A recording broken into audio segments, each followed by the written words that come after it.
Is everyone excited for Kasumi to look like this? What the hell was that? What's up, space pirates? This is your Admiral, the perennially problematic Dr. Disaster. And for decades now, the Dead or Alive franchise has caused the game journalists and all the shitlibs out there to lose their minds. I pure, straight hate you. That kind of hatred is about the only thing that game journalists do in a straight manner. But look at some of the old articles they used to write about this franchise, the top 5 most sexist games of this generation.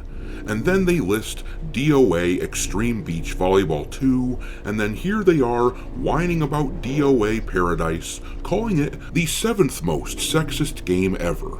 Or, here's an old article talking about the physics of sexism in Dead or Alive 5. People like this are simply after a completely different kind of game than DOA, and we all kinda know what they're looking for.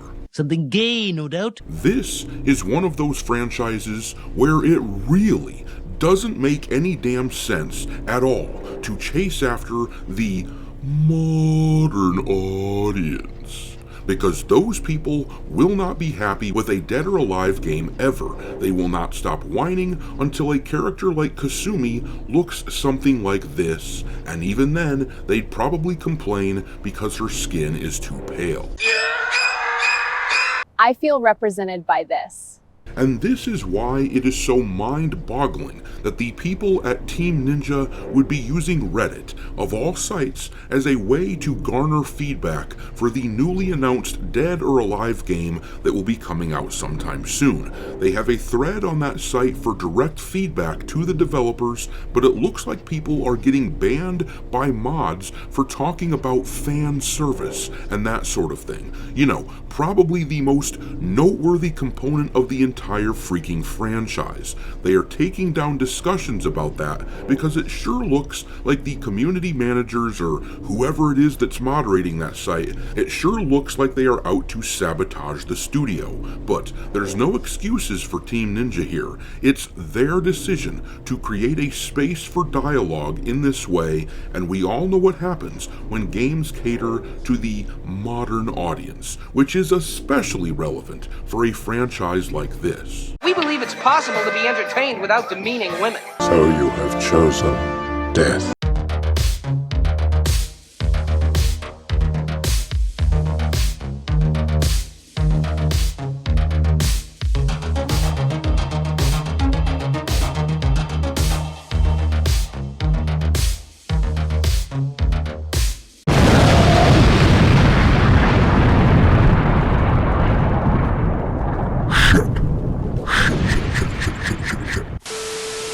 Alright, me hearties, we're going to take a look at how this Reddit site, which is supposed to give fans direct access to developers for feedback, we're going to look at how they are banning anyone who is talking about the primary element that Dead or Alive is known for. But before we do, there are a couple of important bits of context that we need to discuss first so that you can see how things got to this point. First of all, this article here is from over a decade ago, and it has been circulating on social media showing that this is not the first time that the Dead or Alive franchise has had internal sabotage going on from the developers that worked for them in the West. The headline says, "Fans demanded larger breasts, efforts to reel in sexualization of female characters met with dissatisfied players." And then down in the actual article, it tells us the Dead or Alive series is as well known for its female character anatomies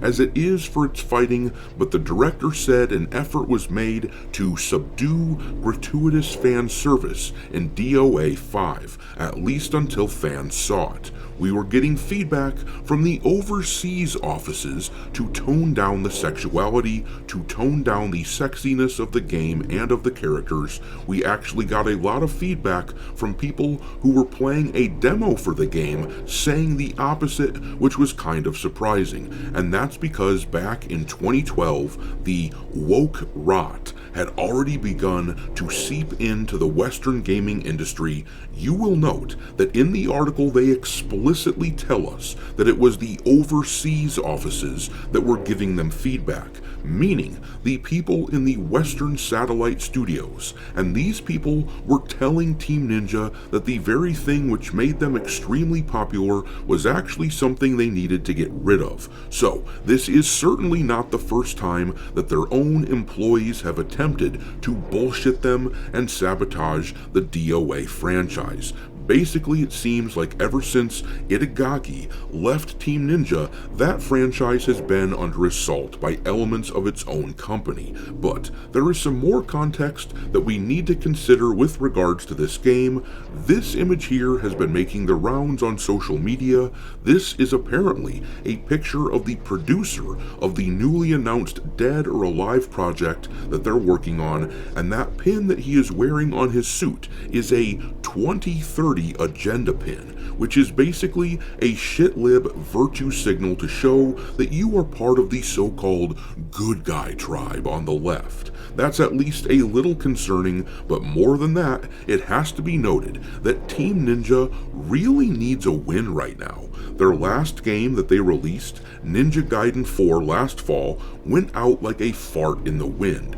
Over on Steam, the game never really had much of an audience, reaching a max concurrent player count peak of about 11,000, and if you take a look at VG Analytics, they show that the game has sold just under 200,000 units on that platform, and that really isn't good considering that the game has an estimated budget of over $100 million. It is doubtful that Ninja Gaiden 4 did much better on any other platform like PlayStation, so it is likely that they have lost tens of millions of dollars on the project. With all of that in mind, here is Team Ninja showing us that selling games is clearly not that important to them. This image here has been widely circulated. It was a posting on the r/Kotaku in Action subreddit, and it shows a screenshot from the r/Dead or Alive thread. The screenshot says, "These threads need to be separated and organized, so this thread will specifically be geared towards Dead or Alive's new project. It's not every day you're given an opportunity to provide direct feedback to developers like this, so I ask that we put considerable thought into the ideas and suggestions we come up with." And then at the bottom of the screenshot, it shows what this person was banned for saying. He wrote very skimpy outfits and enhanced physics. And then at the bottom of the post beneath the screenshot, they wrote, "I got permanently banned on the main Dead or Alive sub on an official post from the team asking what are your most requested features for the upcoming game. The most upvoted will be considered. I got banned for asking for very skimpy outfits and enhanced physics. A franchise literally famous for over-the-top physics and fan service, and I get nuked asking for more of the thing it built its identity on an official feedback post no less. The irony. And then here is a post from the X account Pirate Nation who says that Reddit moderators of r/Dead or Alive are removing posts that even mention fan service. And here's the thing. Whoever it is that is in charge of this subreddit is clearly the sort of prude who can't stand Dead or Alive for what it is in its bones. These are the sort of people who will post incoherent shit like this. Love DOA, but let's not act like they don't do stuff like this.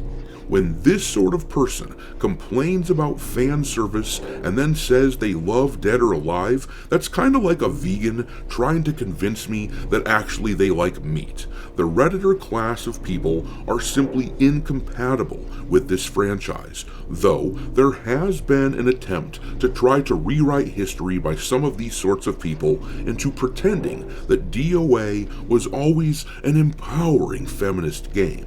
This guy here wrote on X, sexiness has always been part of DOA, but under Itagaki it felt confident, empowering, rock and roll. Later entries leaned harder into anime tropes that alienated many people. My brother in Christ, this is a Japanese studio. Not expecting so-called anime tropes is the peak of stupidity when you are talking about a studio like this, but you get the picture. These are the sort of folks in charge of the Dead or Alive subreddit, and while a lot of these people these days will claim that they love the franchise, the truth is that they only love the idea of claiming it as their own and subverting it. Catering to these people seems like a really bad idea, and it sure seems doubtful that they will support the game. They never do, after all. Anyways, make sure to hit the like button on this video and subscribe to the channel if you haven't done it already, and if you are already subscribed, make sure that you are still subscribed to the channel. Lots of people tell me all the time that they have been unwillingly unsubscribed, and also, don't forget to follow me over on X, where my handle is Dr. Disaster 1. But I'm gonna leave it there. DOA sure seems like it's gonna be DOA, but in a bad way when it drops. What do you make of all this though? Drop your thoughts into the comment section below, and we will talk there. Thanks for watching, me hearties. If you haven't already, your Admiral is inviting you to subscribe to the channel and become a part of the crew. Life as a space pirate may not be glamorous, but there's always plenty of booty.